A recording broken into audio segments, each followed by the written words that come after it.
Allez, on va parler de la Coupe de la Réunion maintenant avec 2 quarts de finale qui étaient programmés hier pour une opposition un peu peut-être déséquilibrée sur le papier. Saint-Pierroise, Bras-Fusil.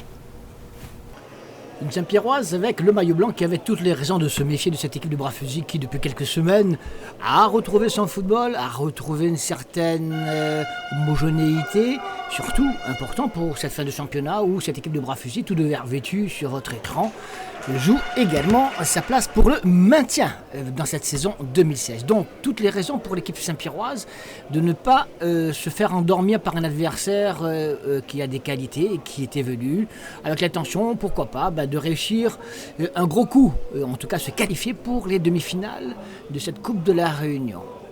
Les présentations d'usage, Wilson Clara et Jean-Pierre Bas. Dès la première attaque Saint-Pierroise avec ce face-à-face qui passe juste à côté, ballon qui avait été récupéré par l'ailier droit de cette équipe Saint-Pierroise, Alexandre Loricourt. La réaction de l'équipe de Bras-Fusil sur ce coup franc qui oblige les défenseurs saint-pierrois à repousser comme ils le peuvent, et une main certes involontaire mais qui a influé sur la direction du ballon qui aurait pu être intéressante pour l'équipe de Bras-Fusil. Eh bien, c'est le pénalty que se charge de transformer Bertrand Hérissi et permettre ainsi à Bras-Fusil de mener par 1-0 alors que l'on joue depuis 10 minutes.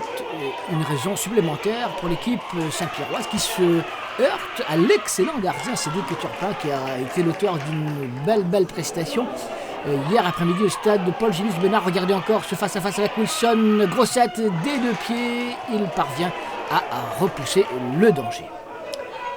Saint-Pierre à la pause est donc toujours mené.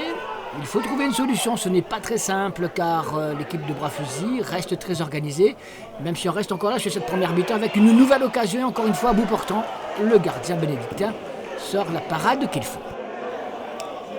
Les minutes s'écoulent, la Saint-Pierroise va chercher des solutions. Tiens, il faut faire rentrer Adrien Bord avec son numéro 8, le meneur de jeu, le stratège de cette équipe Saint-Pierroise. Transfuge de la Sainte-Marienne, c'est lui qui délivre une passe sur la tête de son compère, un ballon qui est finalement repris par un paquet de joueurs, Stéphane Mbazomo. Mais la défense de Bras-Fusil autour de son gardien impérial parvient à repousser le danger. Saint-Pierre remet le couvert avec Wilson Grossette qui s'infiltre et qui sert Adrien Bord précisément, ballon. Il dribble parfaitement cette fois le gardien Cédric Turpin pour permettre à son équipe à la 64e minute d'égaliser. Il était temps pour cette équipe Saint-Pierroise car au fil des minutes, Bras-Fusil prenait confiance et le doute commençait sans aucun doute précisément à s'installer dans le camp de l'équipe Saint-Pierroise. D'autant que là, ce tir de Wilson Grossette passe juste à côté des buts. Donc une Saint-Pierroise qui domine son sujet, vous le voyez, avec les multiples occasions. Adrien Bord encore lui, ballon repoussé par encore lui, le gardien de Bras-Fusil. Regardez, il n'est pas en position de hors-jeu, Adrien Bord, il sert impeccablement Stéphane Mbazomo. 73e minute, enfin la Saint-Pierroise renverse la tendance et permet donc à son équipe de voir cette issue beaucoup plus favorablement pour se qualifier pour les demi-finales de cette Coupe de la Réunion.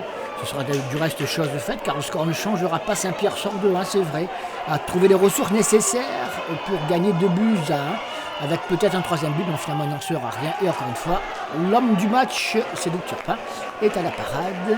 L'essentiel est fait pour la Saint-Pierroise. Bras-Fusil s'est donné la capacité de jouer à son meilleur niveau, chose très importante sans aucun doute lors des prochaines semaines, notamment en championnat où elle doit marquer des points. C'était un match très difficile, un adversaire rugueux. On avait absolument besoin de bien commencer ce mois d'octobre. Si c'était difficile, on a réussi. C'était pas marché en fait en première mi-temps justement sur les actions que tu as menées. Je pense qu'on n'a pas joué comme d'habitude, on a plus fait des longs ballons. On a l'habitude d'avoir la maîtrise du jeu. Et on a aussi manqué 3 occasions de franches qui auraient pu tuer le match tout de suite. Et on a rectifié en deuxième. Cette victoire de la Saint-Pierroise qui a été longue à dessiner quand même. Ouais, c'est sûr qu'elle était longue, mais voilà, on a fait le job comme on dit dans le vestiaire et c'était juste la victoire qui comptait. On a eu du mal à rentrer dans le match. Mais là, au fur et à mesure, on est rentré dedans et voilà, comme dit, on a fait le job et c'est la victoire qui compte. Le système de jeu du moment au départ, le coach était bien de bloquer les deux milieux opérateurs. Le problème, c'est que Mami Gervais et Raven, c'est des bons techniciens aussi. Ils donnaient des beaux ballons dans le dos et donc c'était pas facile aussi pour nous. Il y a des attaquants très rapides. Donc voilà, on a tenu une mi-temps, mais bon, après, deuxième mi-temps, c'était très difficile de donner la baraque contre Namada offensif comme ça. Sur le point de vue personnel, tu réalises quand même une super prestation. Ça, on veut dire que c'est un peu grâce à Saint-Pierre et les attaquants qu'ils ont aussi. Mais bon, après, comme vous dire, à la fin, Bras-Fusil perd toujours et ça, c'est un peu embêtant. Et on est passé si près comme un peu loin aussi. Donc, on est un peu déçus ce soir, mais bon, on a tombé sur une grosse équipe de la Saint-Pierroise quand même. Lucien, tu gardes quand même le sourire malgré la défaite de ce soir? Oui, bien sûr, je garde le sourire. Rester optimiste. Non, je pense que la victoire de Saint-Pierre n'est pas déméritée. Saint-Pierre, ils ont eu quand même pas mal d'occasions, énormément. Après qu'on avait aussi un grand sélectionneur au début, qui a fait quand même beaucoup d'arrêts importants. Malheureusement, je pense qu'on le fait de mener aussi rapidement. Après, on s'est arrêté de jouer. On a beaucoup reculé. Malheureusement, on n'a pas su exploiter quelques rares occasions qu'on a pu avoir. Si on arrivait à mettre ce deuxième but, peut-être qu'à l'heure d'aujourd'hui, on serait peut-être qualifié pour le demi-finale. Malheureusement, ça n'a pas été le cas, mais voilà, après, je suis quand même satisfait des joueurs. Il y avait quand même pas mal de joueurs qui étaient absents, des joueurs qui revenaient de blessure, pas mal qui étaient grippés.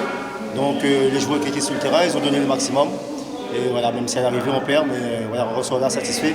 Maintenant, on va attaquer la fin de championnat avec beaucoup d'importance. On va recevoir l'Excelsior la semaine prochaine. Donc on va essayer de tout faire pour aller prendre les 4 points.